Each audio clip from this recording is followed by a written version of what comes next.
60s was an amazing decade for everybody, I think. From teenagers, from culture, from freedom of sex, from everything. The 60s was really a revolutionary year. For me, it was a great experience in the sense that I was a young man growing up. I was involved in sports, in the Olympics. I was in the university. I had a very happy family. I enjoyed working in the country with my father. I had the whole future in front of me. Crown Prince Constantine, winner of the gold medal in sailing in the 1960 Olympic Games in Rome, assumed the Greek throne with the sudden death of his father. He was only 23 years old. It was a shock because I'd never anticipated that I would lose my father at that very young age. I was engaged. I was hoping to spend some time with my father, going around the country and helping him in his work. Constantine II, the son of King Paul I and Queen Federica, is the last royal to head the Greek state. His father died in March 1964. 2 weeks later, the young king married his cousin, Princess Anna-Maria of Denmark. Thousands of Greeks gathered on Constitution Square in Athens to celebrate the royal wedding and see the new queen. With the loss of his father, the young king took on the role of sovereign to the people of Greece. Little could the king have known what his future would hold. Turbulent political circumstances brought Greece to its knees. During the Civil War, Greece was trapped in a power struggle between the Soviet Union and the United States, dividing the country into communists and nationalists. The Second World War finished for Europe in 1945, but it didn't finish for Greece. And Greece went on fighting until the end of 1949, because we had what is now known as the Civil War. In 1967, the collapse of the socialist government opened the way for a military coup in April the 21st the same year. The coup was led by Colonel George Papadopoulos.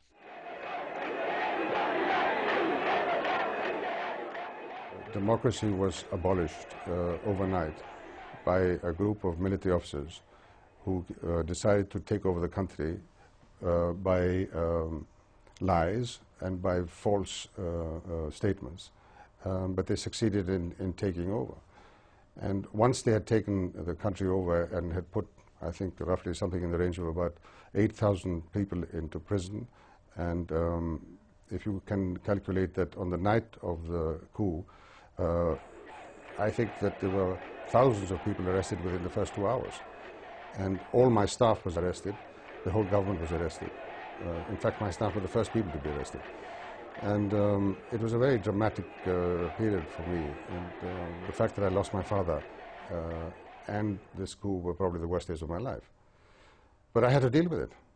And I had to try and find a way to remove these dictators from power. He believed, as did his parents, that he had a great backing, not just from the military, but even from the people.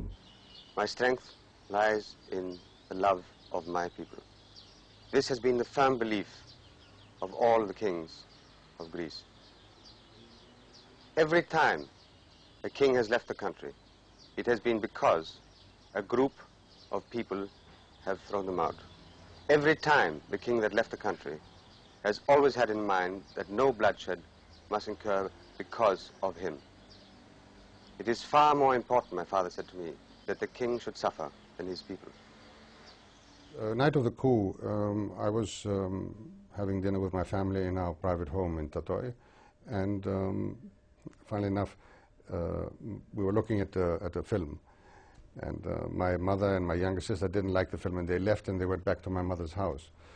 My elder sister, who's the Queen of Spain, wanted to leave too, but I said to her, listen, why don't you stay? I don't see you very often, and once you are here, stay on a little bit, and I will see another film. When the film finished, it was about 1 o'clock at night. I didn't know that the coup had already started.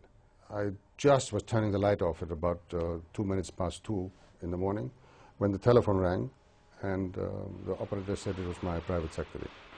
He said, listen, and he put the telephone up, and I could hear the bullets coming into his house. Greece was now under the regime of a military rule, a group of army officers that was firmly anti-monarchist. The king initially refused to acknowledge their self-proclaimed power. Under pressure from the colonels, Constantine reluctantly agreed to swear them in. Constantine always maintained that his brief coexistence with the coup was a tactical move to avoid bloodshed, which would also allow him time to organize a counter-coup. I felt at that point that the only way I could get this country out of this horrendous situation was to gain time and then try to overthrow them. I summoned all the senior military people into one room. I didn't allow any of the colonels to come in. Now I need to know which one of you gentlemen are going to stick by your king in all the decisions that I have to take. I looked around the room and I noticed the most junior general in the room was the commander of the paratrooper brigade. So I needed to speak to him. But if I spoke to him directly, then everybody would know why I'm speaking to him.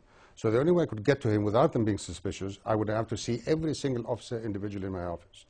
So I said to them, each one of you, according to rank, will come into my office. Well, that, as you can understand, took about 2 hours. So by the time I reached the last man, which was this officer, I said to him when he came in, we've only got about a minute by ourselves. And I said, General, I'm going to ask you straight. Can you go down and bring up the paratroopers and tell them that the king is a prisoner here and the government is a prisoner and take over this building? Because if you can, then we will save Greece. He said, sir, you don't understand what's happening here. When I walk out of your room, I'm going straight to prison. And then I had to decide what I was going to do. So I knew I had only about 5 minutes to think this through. And I stood there alone, and I hate to admit this on air, but I went into the bathroom and I threw up. It was getting clear to me that the only way out of this mess was that I was going to have to try and gain time and try and see if I could organize a counter-coup. I personally would have liked to have done it a few months later. The generals who were in charge said that we had to do it at that particular time that was chosen, which was the 13th of December. I felt that we were not ready. Still, there are people who believe that the king should have had more courage. If he had confronted them immediately, he would have managed to do 2 things. Either overthrow them because he had friends in the army, he certainly had his own loyal officers, or at worst, he would have created a national a feeling that he was trying to do his best to rid himself from the military. That he didn't do, and when he did decide to do it, it was too late. But when I became king in 1964, I put my hand on the Bible and I swore to God that I will protect them through and through, their liberty and their constitution, and that they know that I do not lie to them. I do make mistakes like everybody does, but I always keep that principle. And I think from that point of view, I will always be sure that I will be back in my country. On December the 13th, 1967, the night of the failed counter-coup, the king met with his trusted men in the northern Greek city Kavala. Bad coordination, lack of communication and wrong decisions meant that the counter-coup failed. That night, Constantine, the queen and their children fled to Rome. They spent the next 7 years living in exile.